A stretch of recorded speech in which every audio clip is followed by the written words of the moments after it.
जाणून घेऊया कागदपत्रे काय लागतात. Aadhaar card, PAN card, voter ID, address proof म्हणून लाईट बिल, पासपोर्ट साईजचे 2 फोटो. जर मायनरसाठी खाते उघडायचे असेल तर जन्म दाखला महत्त्वाचा आहे. नॉमिनीसाठीही हेच कागदपत्रे लागतील. पोस्ट ऑफिस सेव्हिंग अकाउंट म्हणजे SB फॉर्म कसा भरता येणार आहे? तुमच्या जवळच्या पोस्ट ऑफिसमध्ये जाऊन हा फॉर्म भरता येणार आहे. ऑनलाईन सुविधा अद्याप नाही आहे.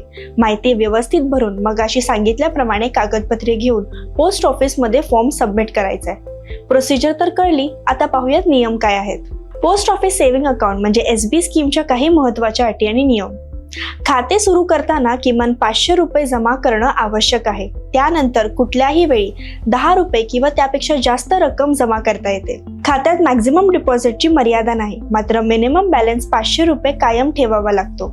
वर्षाच्या शेवटी बॅलन्स 500 रुपयापेक्षा कमी असेल तर 50 रुपये मेंटेनन्स फी वजा केली जाते आणि बॅलन्स 0 झाला तर अकाउंट बंद होतं.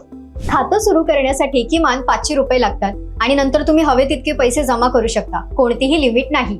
पण लक्षात ठेवा, जर कधी तुम्ही पैसे काढले आणि अकाउंटमध्ये बॅलन्स 500 रुपयांपेक्षा कमी राहिला तर अकाउंट आउट ऑफ ऑर्डर ठरेल.